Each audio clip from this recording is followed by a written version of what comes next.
The glass broke before the sentence did. One moment, my mother's spoon tapped the crystal rim to get everyone's attention. Ting, ting, ting like a conductor calling an orchestra to order. The next, my daughter's elbow brushed a water glass, and it toppled in slow motion, catching the chandelier light, flashing bright, then exploding against the hardwood. Water spread across the tablecloth like a quick, silver river, carrying crumbs and a few green peas to the edge before spilling over. Everyone froze. Jackson's fork hovered halfway to his mouth. Sophia's eyes were dinner plate wide. My father's jaw tightened. My mother's smile went thin as thread. Madison squeezed my hand, her palm damp.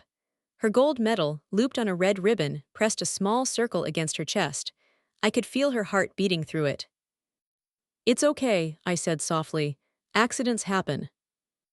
My mother inhaled, shoulders lifting, lips parting, about to say the words that would turn my life on its side and make my 8-year-old daughter cry the kind of sobs that don't have sound at first. But before I tell you what she said, I need you to understand something. From the outside, we were the family you paused for on your evening walk. The white colonial with the navy shutters, the flag that never drooped, hydrangeas that turned blue because my mother tested the soil and adjusted the pH like it was a science project, Sunday dinners at 6 o'clock sharp, napkins folded like sails, classical music always Chopin or Debussy, floating from the living room where a glossy baby grand lived like a second queen. There are photos, of course there are photos. Cape Cod beaches at sunset. The four of us in matching sweaters for Christmas cards. Bella in her prom dress, a shining champagne-colored bubble of fabric, her hair swept up, my mother's hands on her shoulders from behind, the triumphant general with her most prized soldier. I'm in those photos too, usually on the edge, usually holding something, flowers for Bella, plates for my mother, a dog leash for my father. If you had asked anyone in our neighborhood about the Bennetts, they would have said what people say when they don't know the inside of a house. Such a nice family, so put together. That's what I thought too, until I realized there's a difference between together and arranged. Here's how you arrange a family. You start with a blueprint of what you'd like people to see. You measure where the trophies will go. You decide which stories will be told at dinner. You practice your laughs so they sound spontaneous. You place your older daughter, Bella, in the front of the frame because she fits the blueprint so well it's as if she was born folded into it.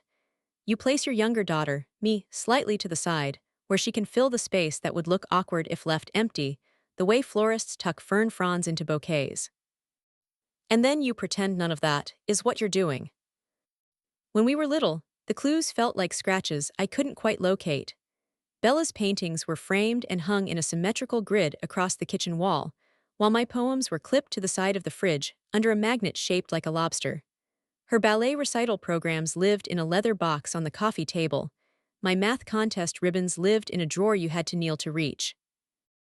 "Bella's our artist," Mom would say, smoothing Bella's hair.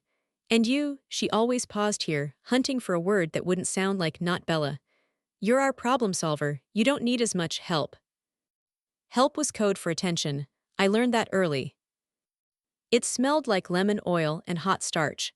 It sounded like the piano lid closing with a careful click and my mother saying, "We don't make a scene." It felt like the pinch of a bobby pin behind your ear when someone is pushing hair into place that would rather be messy. Do I sound bitter? I'm not. Or I was. I loved my sister, I loved my parents, and I loved being part of something that looked like a picture people admired. I loved the rituals. The way Dad always produced a joke from his shirt pocket, folded on a small card, the paper soft from being handled all day. The way Mom lined the butter knives in exact rows before guests arrived. The way Bella and I used to race up the stairs to see who could change into pajamas fastest on Christmas night, then sneak back down to stare at the tree without the lights on, our faces reflected in the glass baubles like two small planets. It was easier to believe the blueprint was a home. The first crack I remember feeling, not seeing, feeling happened when I was 12. Bella had won the district art competition. We threw a party. Dad bought sparkling cider, Mom ordered petit fours with tiny roses on top, and our house filled with the sweet vanilla smell of frosting. When my science fair came around a month later, I placed second for an experiment about seed germination. I remember holding the certificate that afternoon, still warm from the copier, and my teacher saying, "Well done, Chantal, that's real work." That night we had pasta. Regular Tuesday pasta. Mom asked how it went while wiping the stove. I told her second place. She smiled, the kind of smile that gets stapled to your face when you're trying to get the house cleaned before a commercial break ends. Second is good, she said, and checked the oven temperature. It wasn't the lack of petty fours that hurt. It was the way the wind slid into the sink along with the suds, like it wasn't something that needed to be kept dry. I told myself I was imagining it. Bella was older, of course her milestones were bigger. The parties would come for me in their own time. High school came. Bella glided through like a golden swan. I trotted behind, trying not to make a wake. When she got into Boston College, my parents rented twinkle lights and a tent and invited the neighbors. When I got into UMass Amherst, Dad said, practical choice. Mom said, we love that it's close enough to drive, which sounded like a compliment if you weren't paying attention to tone. Maybe you think this is a story about jealousy. If it were, it would be simpler, but what I felt wasn't jealousy. It was a slow rewriting of my own shape to fit the space that seemed available. I turned helpful. I turned agreeable. I learned to be proud quietly, in bathrooms and in cars. I learned to read rooms like weather maps. When the pressure was rising, I kept my mouth shut. I met Daniel at 26. He was a musician with hands that hovered over keys before landing, as if he were blessing them. He told me I made him want to stay in one place. He said my laugh filled the empty spaces in his brain. He said he had never met anyone who loved children as much as I did. He also said he wasn't ready to be a father when I told him I was pregnant, and he said it to the back of the door as he left. I named my daughter Madison after a tree-lined street I used to walk in college when I needed to put my heart back in my chest. The first time I brought her to my parents' house, she was a soft, breathing comma against my shoulder. The house smelled like roast chicken and rosemary. The piano was open. My mother kissed Madison's forehead and said, "Well, aren't you something?" in a tone I couldn't decipher. My father rocked her for 3 whole minutes, then checked his watch. Bella came by with the twins, 2 years old and sticky with yogurt. "Look at our chaos," she laughed, droppings of granola in her hair that somehow made her look cuter. Mom set a bowl of blueberries in front of the twins and turned to me. "We'll help where we can," she said. "But we want you to be independent." She pronounced the last word like a virtue and a warning at the same time. They did help sometimes. A ride when daycare closed early, a gift card for diapers at Christmas. But the spotlight never hesitated when it came to Bella's family. When Jackson started soccer, Mom bought a folding chair with cup holders and drove to every game. When Sophia learned piano, Dad built a shelf for her sheet music. When Madison learned to read early, I sent a video of her sounding out elephant. Mom responded with a thumbs-up emoji and Sophia's on chapter books. When Madison made a watercolor of a bird with blue wings and green eyes, I taped it above my stove. The next time we visited my parents, a new frame had appeared on their wall. Sophia's ballet recital poster, centered perfectly, the glass reflecting my face. Lest you think I'm painting my parents as monsters, let me tell you what else is true. My dad paid my dental bill when I cracked a molar on a popcorn kernel. My mom made soup and left it on my stoop when I had the flu. They let Madison pick apples from the tree in their backyard and told her stories about when I was small. The stories were always harmless, like the time I cut my own hair because I wanted bangs like a news anchor, or the time I put on my rain boots and stood in the kiddie pool because I was conducting a flood study.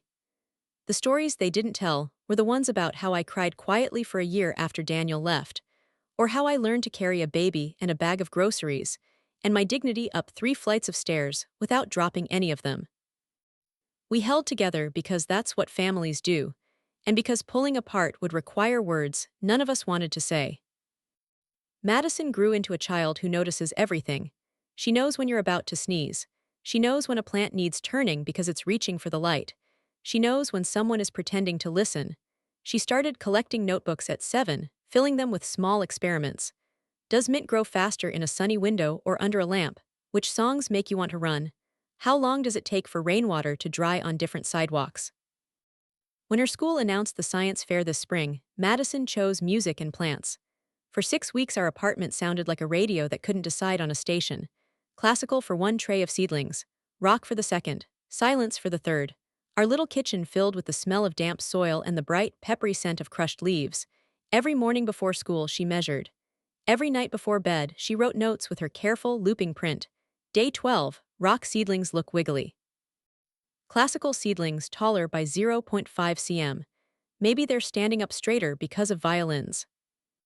The night she won, she ran across the gym with her medal flashing like an extra moon. I caught her in my arms, and we spun until the gym turned into a blur of folding chairs and PTA moms. Grandma and Grandpa will be so proud, she breathed into my hair. It was instinct to say yes. It was reflex to ignore the small knot forming in my stomach. I called my mother from the parking lot, the medal still warm in my hand. That's nice, she said, like I'd told her it might rain. Bring her by on Sunday, we'll have dinner. Bella's bringing the kids. On Sunday, the house looked like a magazine. It always did. The entryway smelled like lemon polish. The dining room table gleamed like it wasn't meant for food. The casserole dish on the counter had neat rows of potato slices. The stemware caught the light and threw it in pieces on the walls. Grandma, Madison tugged the ribbon around her neck. Can I show you something? In a bit, Mom said, kissing the top of her head without looking. Let's get everyone settled first. Bella arrived with laughter and a tote bag that said Mom Life, in a font that made me inexplicably tired. The twins ran to the living room, where Dad had laid out puzzles like a parade. He scooped them up in hugs that made their feet leave the floor. Hey Mads, Jackson said, already distracted by the puzzle edge pieces. Wanna help? Madison glanced at me, then shook her head. I want to show Grandpa my project. In a bit, Dad called, smiling at everyone and no one. We made plates, we asked about work. We admired Sophia's spelling bee ribbon. We clapped for Jackson's new cleats. Madison sat straight, hands under her thighs, as if sitting on them would keep her from floating away. When Thomas, the brother-in-law who rarely looks up from his phone, asked, "What's new with you, Madison?" I wanted to hug him. Madison lit up like a candle. I won the science fair. I did an experiment with plants and... That's great, Mom interjected, smile held tight. Speaking of exciting, Jackson got invited to a summer training camp. Only 10 boys in the whole state. It's not the whole state, Mom, Bella murmured, but she was smiling too. Madison bobbed in her chair like a buoy in a busy harbor. She waited for a gap in the conversation that never came. She swallowed twice. She tried again. I made graphs and... Pass the salt, Chantal, Mom said without looking at us. Then to Madison, eat your carrots, sweetheart. I cut Madison's meat smaller than it needed to be. It was something to do with my hands. Inside my chest, something tight began to lift its head. When dessert came, it was a pie made to please the twins. Jackson's favorite, Sophia's favorite. It tasted like cinnamon and a family recipe. Mom had also made mousse in small glass cups, one for each adult. Special treat, she trilled, placing them like awards. The mousse trembled when she set it down. Sugar isn't great for children, she added, glancing at Madison's plate with gentle authority. Madison nodded. She is good at nodding. She has learned it from me. It was Thomas again, God bless him, who saved her from drowning. Hey Mads, he said, what kind of music made your plants grow tallest? Classical, she said, her face too bright with gratitude. She reached for her purse and pulled out the metal gold flashing. I brought this to show. Her elbow nudged the water glass. That slow-motion spill, the shatter, the silence that followed. It's okay, I said again, because the room needed someone to say it. My mother's smile went flat. She lifted her spoon. Ting, ting, ting. The air felt cold against my teeth. Now, she said, looking from me to Madison to the twins and back, as if she were deciding where to place a vase, there is something we should be honest about. I sat up straighter. My hands went damp under the table. Madison's medal rose and fell over her heartbeat. Mom, I warned, without knowing what I was warning her against. My mother folded her napkin with perfect corners. Some things, she said, belong in our family. Some things, she looked at my daughter the way you look at a jacket you're not sure is yours. Don't. The spoon in my father's hand trembled. Bella's smile cracked like a thin sheet of ice meeting a boot. Carol, my father said, using her name like an emergency brake. But my mother kept going, voice steady, eyes bright with the kind of honesty people use like a knife. We wish, she said, clear as the chandelier light. We wish. The chandelier hummed. Madison's breath hitch-clicked in her throat. And if you think you know what came next, I promise you don't. Because the sentence that left my mother's mouth didn't just break a glass. It split a house. It split a family. It split the air we had been breathing for years, without noticing how thin it was. And it was only the beginning. The thing about shattering is, it doesn't happen all at once. A glass breaks in a second, but the crack began with a hairline you couldn't see. Families fracture the same way, and ours had been fracturing for decades. Growing up in the shadow, my sister Bella was born 3 years before me, and she might as well have been born holding a spotlight. She had blonde hair that curled into ringlets without effort, a laugh that made adults beam, and a way of carrying herself that suggested she already knew she was the main character in every room. My earliest memories are filled with her name. Bella, what a beautiful drawing. Bella, show everyone how you play that song on the piano. Bella, you're such a natural leader. Meanwhile, Chantal was the quiet one, the clever one, the independent one. Words that sound like compliments until you realize they're just ways of excusing neglect. By age 6, I'd learned the art of fatting. When Bella got an A, Mom pinned the test to the fridge. When I got an A, she nodded absently and asked me to set the table. It wasn't cruelty. That's the worst part. It was casual, normal. The favoritism was painted in soft strokes so fine you'd almost doubt it was there until you compared the canvases. The refrigerator gallery. The refrigerator told the story better than anything. Bella's watercolors covered it like a museum exhibit, carefully taped at eye level.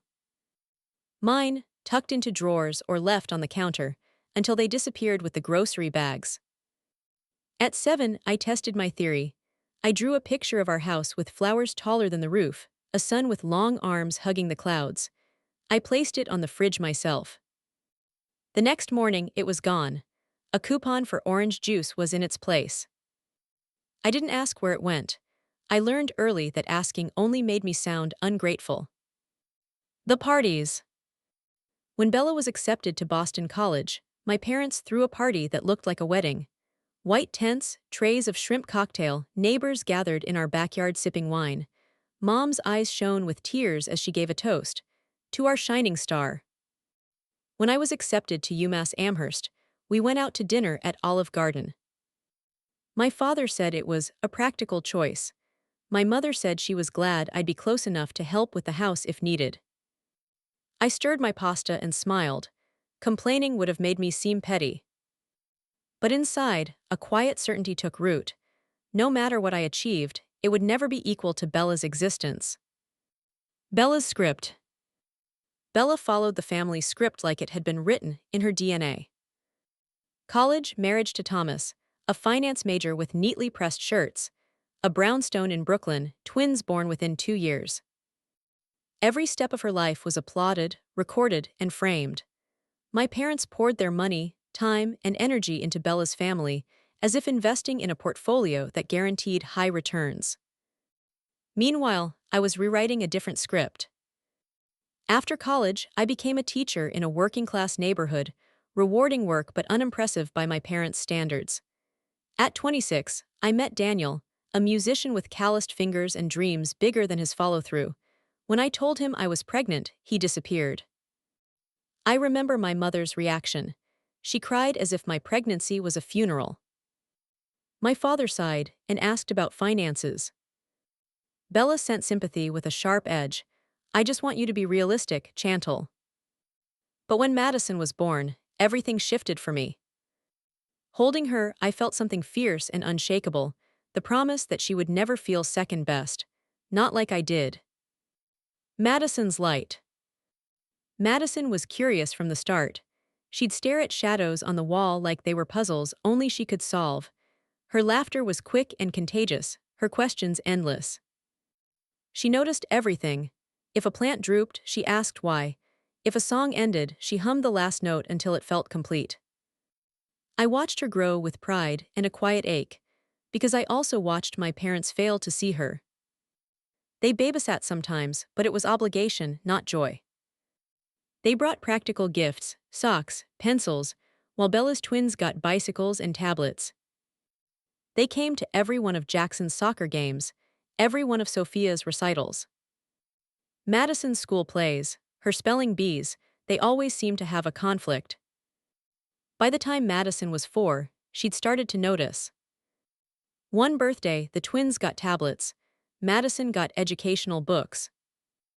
On the way home, she asked from the back seat, "Why do Grandma and Grandpa love Sophia and Jackson more?" I told her love wasn't measured by gifts. But her small voice haunted me. Trying to build bridges. I tried, God, I tried. I sent photos of Madison's artwork. I invited them to her recitals. I coached Madison to make cards and crafts for them. Every time I told myself they just didn't realize that if Madison kept shining, they'd eventually see. But deep down I knew. Favoritism wasn't unconscious, it was chosen, and one day it would cut deep enough for Madison to bleed. The question that hung in the air. The science fair was Madison's chance.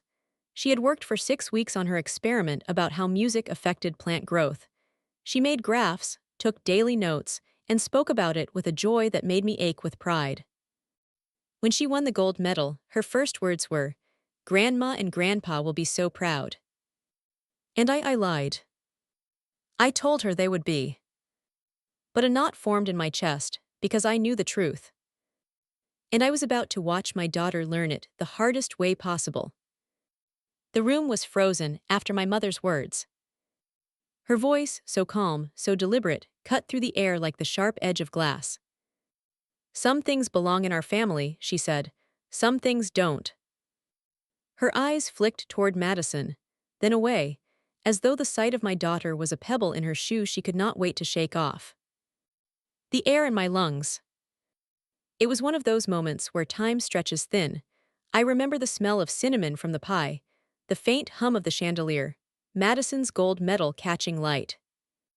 And I remember my lungs refusing to work. Madison looked at me, searching my face. She was too young to fully understand, but children recognize rejection the way they recognize fire. Her lip quivered. Her hand clutched the metal ribbon tight, like it was the only proof she had that she was worthy. "Mom," I said, my voice low, my throat raw, "what exactly do you mean by that?" She folded her napkin, corner to corner, her movements slow, precise like a ritual. "I just think," she said, "we need to be honest about priorities, about what we invest in." Invest. As if Madison were a stock that hadn't shown promise. Bella's silence. Bella opened her mouth, then shut it again. She looked at me, then at Madison, then back at Mom. Her fork clinked against her plate. She had always been the star, and stars burn brightest when everyone else stays dim. But I saw something flicker across her face, a crack in the script. Thomas cleared his throat. "Carol," he said softly, "that's harsh." Dad's jaw worked, but he stayed silent. He always did when Mom went sharp. He was the keeper of peace, even if it meant keeping quiet while others bled. Madison's question. "Madison, my brave little girl," whispered, "Grandma, don't I belong?" The room dropped into silence. It was the kind of silence that screams. I felt my chest split. I reached for her hand, but she pulled it back, hugging herself instead. "Of course you belong," I said quickly, too loudly. My voice cracked. "You belong more than anyone." But my mother didn't correct herself. She didn't soften. She let my words hang in the air, untethered, as if they were a balloon she had no intention of catching. The escalation. "Mom," I said, heat flooding my face. "Do you hear yourself? She's 8 years old. She just won her first science fair. She's your granddaughter. And you're telling her what? That she's not worth your time." My mother's lips pressed into a line. "Don't be dramatic, Chantal. You always twist things. All I'm saying is, this family can't pour into every project and every passing interest. We focus on what matters." "What matters?" I shot back. "Soccer cleats, ballet shoes, but not a child who's curious, who's smart, who's worked her heart out. Bella shifted uncomfortably. Chantal, she began. No, I snapped. Don't you dare. You've had their applause since the day you were born. You don't know what it feels like to be invisible at this table. Bella's cheeks flushed. That's not fair. Fair, my laugh was bitter. Nothing about this family has ever been fair. The cracks widen. Dad finally spoke. His voice was quiet, tired. Carol, maybe we should. But Mom raised her hand, silencing him. Chantal, she said, her tone clipped. This isn't about the past, it's about the future. We can't spread ourselves thin, we need to put our energy where it counts.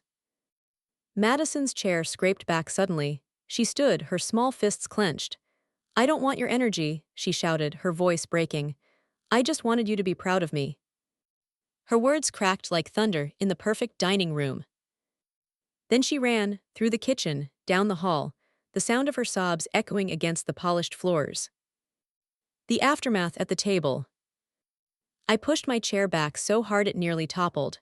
Look what you've done. My voice shook with fury. Do you realize what you've just said to her, what you've just taken from her? Mom didn't answer. She just sat, spine straight, face set, as though she had finally spoken the truth she'd been holding in for years. Bella stared down at her plate. Thomas rubbed his temples. Dad looked at the door Madison had run through, then at me, guilt softening his eyes. But no one moved.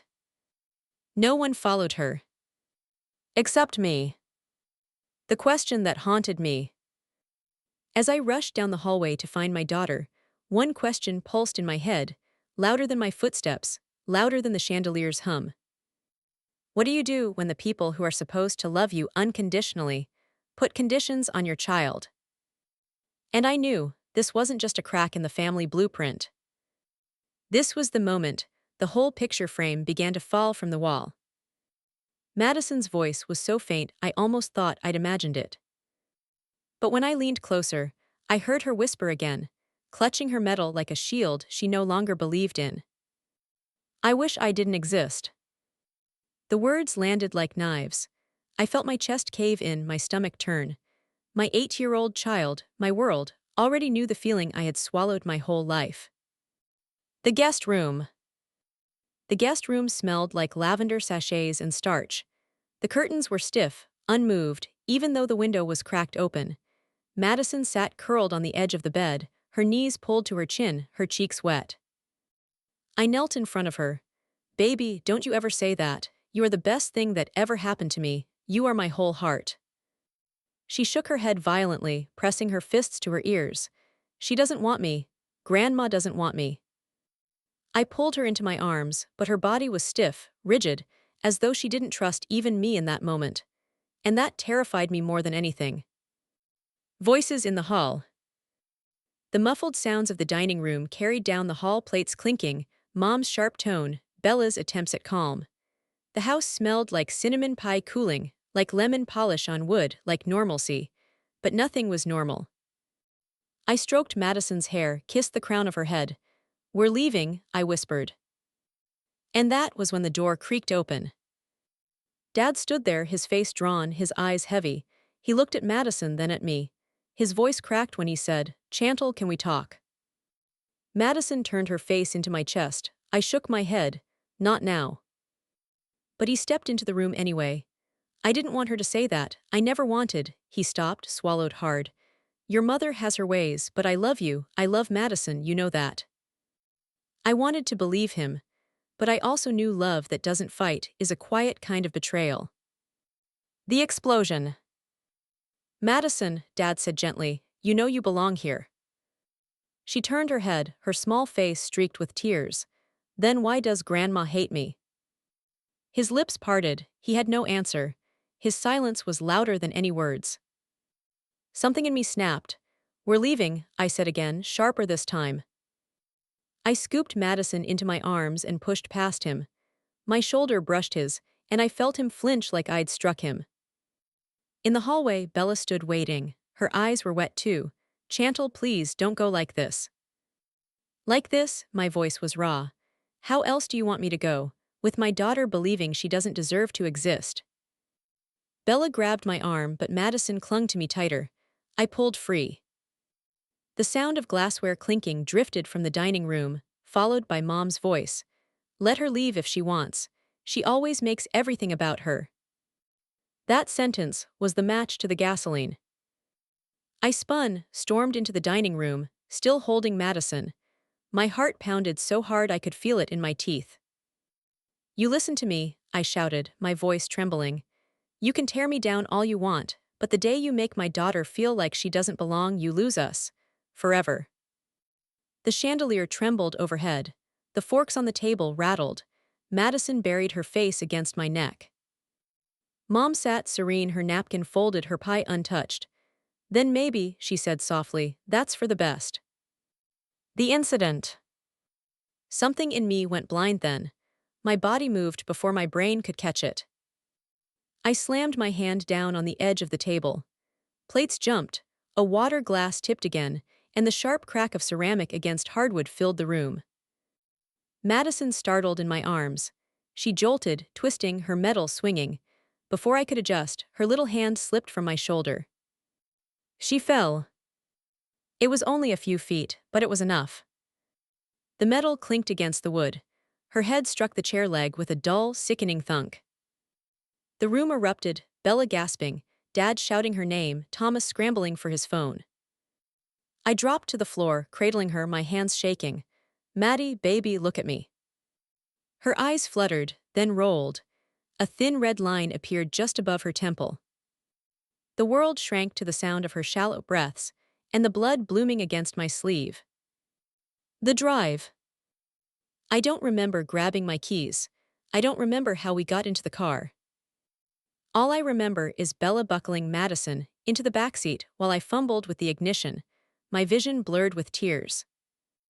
Hospital, Bella said firmly. Go. Dad's voice chased me down the driveway.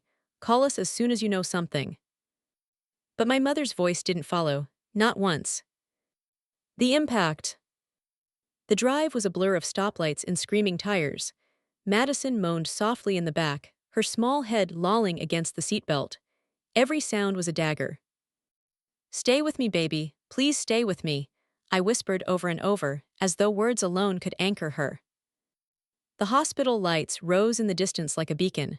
My stomach churned with terror. My hands gripped the wheel so tightly I thought they'd break. When we screeched to a halt at the ER, nurses rushed forward, voices sharp, hands steady. They whisked her onto a gurney, her medal still swinging from her neck. And as the automatic doors shut between us, one thought burned through my mind like fire. This never would have happened if my mother hadn't said those words. The fluorescent lights in the waiting room hummed like angry bees. The chairs were too hard, the air too cold, the seconds too long. I sat hunched over, my arms wrapped around myself as though I could hold in all the fear that threatened to spill out. My sweater sleeve was stiff with dried blood from where Madison's head had grazed the chair leg. I kept rubbing it, as if I could erase the stain, as if I could scrub the night itself clean. The doctor stood in front of me, holding an X-ray film against the overhead light. His voice was calm but careful, like he was handling glass. Ms. Bennett, he said, your daughter sustained a minor concussion, but there's something else we need to discuss. The scan. He turned the X-ray toward me, pointing at the faint shadow near Madison's temple. This spot here, it's not from tonight. It appears to be an older hairline fracture. Likely healed, but not fully aligned. Has Madison experienced any other falls or accidents recently? My mouth went dry, I shook my head. No, not that I know of, she's careful, she's 8. The doctor frowned, flipping through her chart. The way this fracture looks, it might have happened weeks, even months ago. Sometimes children don't articulate head pain clearly. Did she ever complain about dizziness, nausea, sensitivity to light? I thought back, Madison squinting at the kitchen light, rubbing her forehead after recess, saying she was tired more often. I had brushed it off as growing pains, school stress. Guilt crushed me like a wave. I didn't realize, I whispered. The doctor's eyes softened. Don't blame yourself. Children often mask discomfort, but combined with tonight's injury, it raises concerns. We'll run a CT scan to rule out complications. The waiting. They wheeled her away again, her small frame swallowed by hospital sheets, the metal still looped around her neck like a cruel reminder of everything that had led us here. I collapsed back into the chair, pressing my palms into my eyes until I saw bursts of color. The waiting room smelled of antiseptic and burnt coffee. A baby cried somewhere down the hall. A vending machine clunked, spitting out candy for someone who wasn't me. Bella slid into the seat beside me. Her eyeliner was smudged, her face pale. She carried 2 styrofoam cups. "I thought you might need this," she murmured, handing me coffee. I stared at it but didn't drink. My throat was too tight. "Why didn't you stop her?" I asked, my voice sharp. "You heard Mom, you heard her." Bella winced. I froze. I've spent my whole life freezing when she lashes out. I thought if I stayed quiet, it would blow over. "It doesn't blow over," I snapped. "It festers. It festers until my daughter believes she doesn't belong." Bella's eyes filled. "I know, I'm sorry." For a moment, we sat in silence, 2 grown women trapped in the shadow of the same mother. The call. My phone buzzed in my pocket, making me flinch. Dad's name lit up the screen. I let it ring, then dimmed the display. Bella glanced at me. "They're frantic. Mom keeps saying you twisted her words. Dad's trying to smooth it over." "Smooth it over," I barked a humorless laugh. "My daughter is in there with 2 head injuries, and they want to smooth it over." Bella's hands trembled around her cup. "They don't know what to do without control. That's the truth. They don't know how to face what they've done." I leaned forward, pressing my elbows to my knees. "Well, they're about to learn." The evidence. 2 hours later, the doctor returned, holding a printout of Madison's CT scan. His expression was more serious now. "She'll be fine from tonight's injury," he assured first. Relief surged through me like oxygen. "But the older fracture, this concerns me. It shows evidence of blunt force trauma, not consistent with a simple fall." The world tilted. "What are you saying?" "I'm saying this type of fracture usually results from direct impact, a strike." I froze, the room went deathly quiet. "Are you asking if someone hurt my child?" My voice was barely audible. The doctor didn't answer directly. "We have a responsibility to report unexplained injuries in children. Someone from Child Protective Services may come speak with you." My stomach dropped to the floor. I would never. He raised his hand gently. "I'm not accusing you, Ms. Bennett, but this fracture didn't heal correctly because it was never treated. We need to know how it happened." Images flashed. Madison stumbling once at my parents' house when Jackson's soccer ball had hit her, Mom scolding her for being clumsy instead of checking her head. Madison holding her temple during Thanksgiving but saying she was fine. Pieces clicked together like glass shards. "Jesus," I whispered. "It was them, it had to be them." The nurse. When the doctor left, a nurse lingered, placing a gentle hand on my arm. She was middle-aged, her voice low and steady.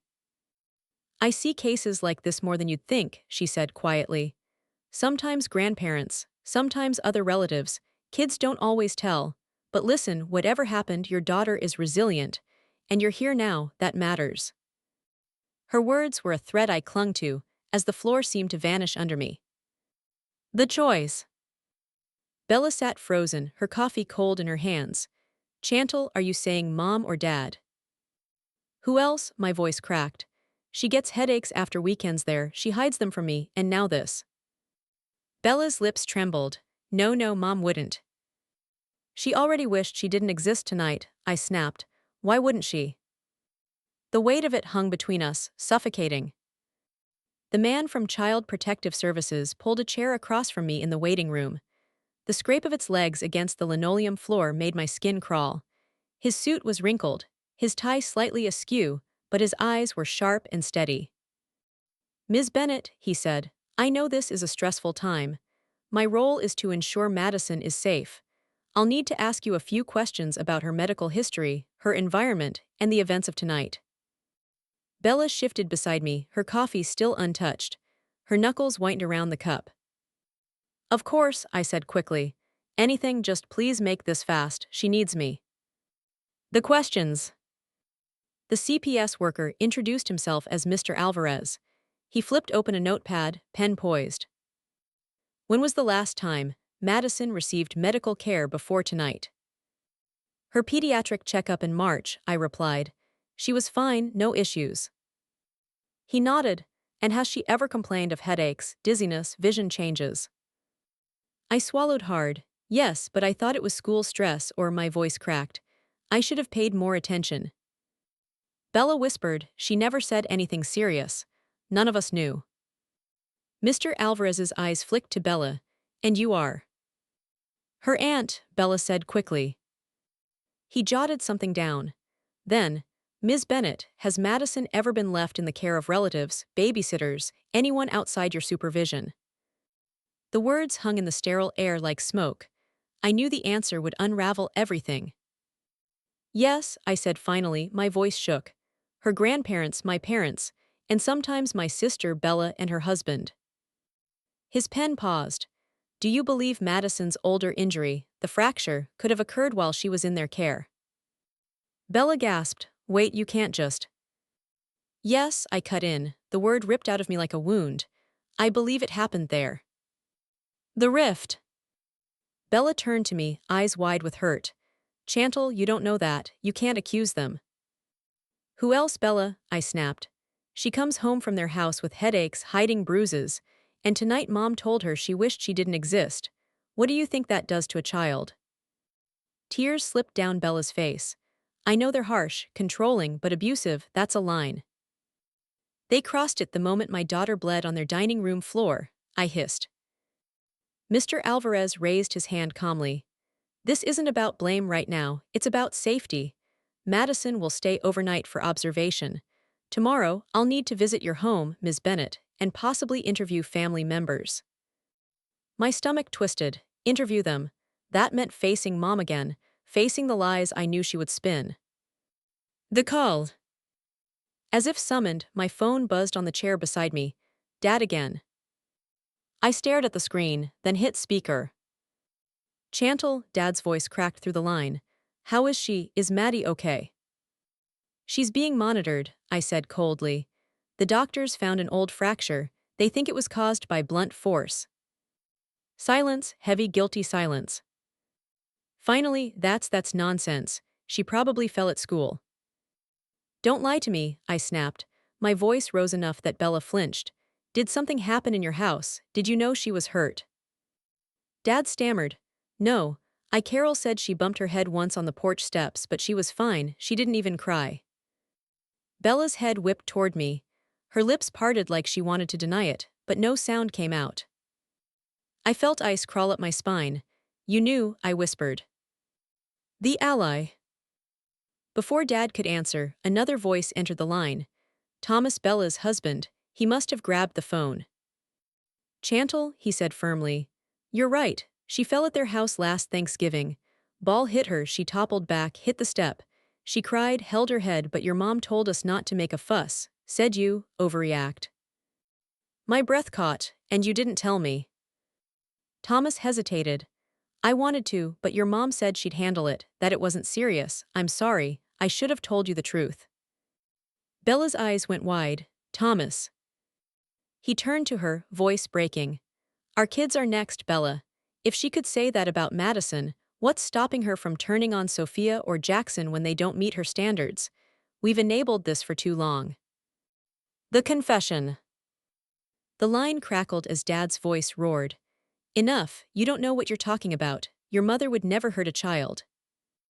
But Thomas didn't back down. She already has, and I'm done covering for her. The room seemed to tilt. Years of denial shattered in a single moment. Bella pressed her hand to her mouth, sobbing. God, all this time we thought. I leaned closer to the phone, my voice steel. Dad, you let Mom control everything, and now Madison pays the price, no more. The line went dead, he had hung up. The knock. Mr. Alvarez had been listening silently. Now he closed his notebook. This will go into my report, he said firmly. We'll pursue a formal investigation. For now, Ms. Bennett, Madison stays with you. No unsupervised visits with your parents until further notice. Relief and terror crashed over me in equal measure. At that exact moment, a nurse poked her head into the waiting room. "Ms. Bennett, Madison's awake, she's asking for you." My knees nearly buckled with relief. My mother's figure filled the doorway, her silhouette outlined by the harsh hospital light. For the first time in my life, I didn't see strength or authority in her posture. I saw something else, desperation wrapped in denial. "You've ruined this family, Chantal," she whispered, her voice a blade sheathed in velvet. "Dragging strangers into our private matters, letting outsiders judge us." I positioned myself between her and Madison, my back straight, my voice steady. "You don't get to decide what's private anymore, not when a child is bleeding." Madison stirred, her eyes fluttering open. She looked at her grandmother, then back at me. I saw fear there, not the normal kind children have when adults argue, but the deeper kind. The kind that says, "This person doesn't see me as I am." Drawing the line. "Mom," I said low and sharp, "you're not welcome here. Madison needs peace, not poison." Her face twisted. "Poison, I raised you, I gave you everything." "You gave Bella everything," I cut in. "I got scraps, and now you've passed that disease on to my daughter, but it stops here." The nurse entered, frowning. "Ma'am, you'll need to leave if you can't keep your voice down."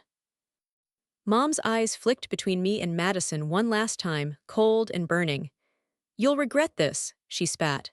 Then she turned and walked away, her heels clicking against the linoleum like a gavel-pounding judgment. The morning afters.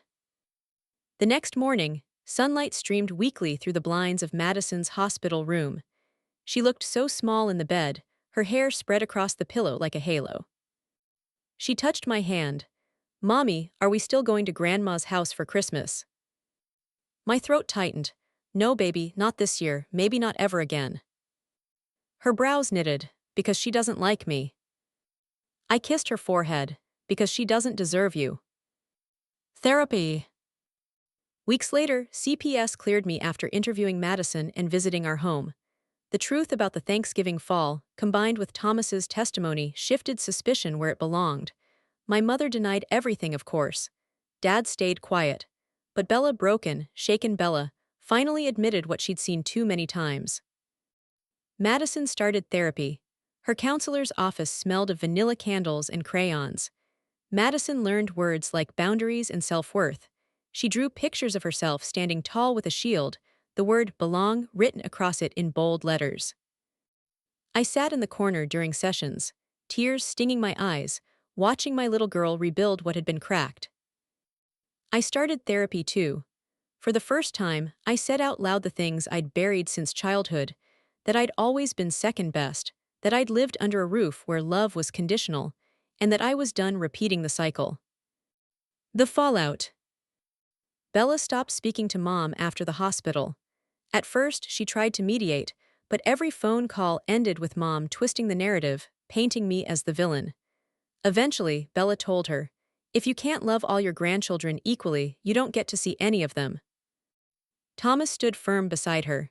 For once, Bella wasn't the golden child, she was just a mother protecting her kids.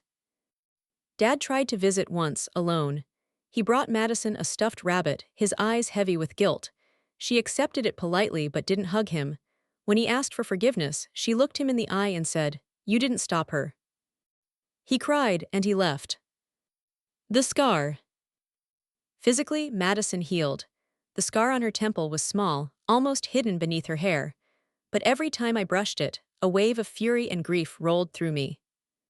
She would carry it forever, a reminder that words can bruise as deeply as fists. But she would also carry something else, strength, because she knew now, without doubt, that I would fight for her with every breath I had. A new kind of family. Christmas that year wasn't in my parents' house. It was in our little apartment, with mismatched lights strung across the windows and hot cocoa spilling over mugs. Bella and Thomas brought their kids. We made gingerbread houses, played board games, and sang off-key carols. Madison stood on a chair to make her toast. She held up her glass of milk, her scar catching the glow of the tree lights. "To families that choose love," she said. We clinked glasses. And in that moment, I knew. We had lost a family, but gained something stronger. Reflection. Sometimes I wonder if my mother regrets it. If late at night, she replays Madison's trembling voice asking, "Don't I belong?" and feels even a flicker of shame. But whether she does or not doesn't matter anymore. I can't fix her. I can't make her love the way she should. All I can do is break the cycle. Protect Madison. Teach her that her worth is not negotiable, not conditional, not something anyone, family or not, gets to decide. The night my mother said my daughter didn't belong, everything shattered. But sometimes, things have to break before you can rebuild them into something stronger. Now when I tuck Madison into bed, she asks, "Mommy, do I belong?" And I answer, every time with no hesitation. You belong everywhere your heart takes you. What would you have done in my place? Would you cut ties with family who refuse to change, or would you try to forgive? Tell me in the comments. And if this story touched you, subscribe for more stories like this one.